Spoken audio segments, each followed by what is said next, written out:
ছাত্র জনতার অভ্যর্থনের মধ্য দিয়ে স্বৈরাচারী সাবেক প্রধানমন্ত্রী শেখ হাসিনা পতনের পরে সারা দেশের মতো রাজশাহীতেও ট্রাফিক ব্যবস্থাপনা ভেঙে পড়ে।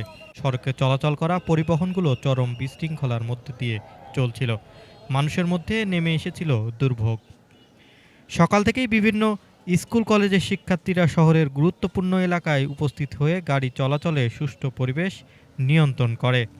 এদিকে স্বেচ্ছায় দায়িত্ব পালন করা শতাধিক শিক্ষার্থীদের জন্য দুপুরের খাবার সরবরাহ করেছে মতিয়ার থানা বাংলাদেশ জামায়াতে ইসলামী রাজশাহী মহানগরী।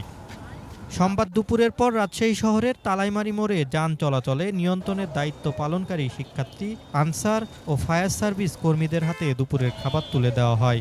মতিয়ার থানা জামাত ইসলামীর রাজশাহী মহানগরীর পক্ষ থেকে মতিয়ার থানা সেক্রেটারি রফিক মণ্ডল ও মতিয়ার থানা যুব সভাপতি আফজাল হোসেন খাবার বিতরণ করেন।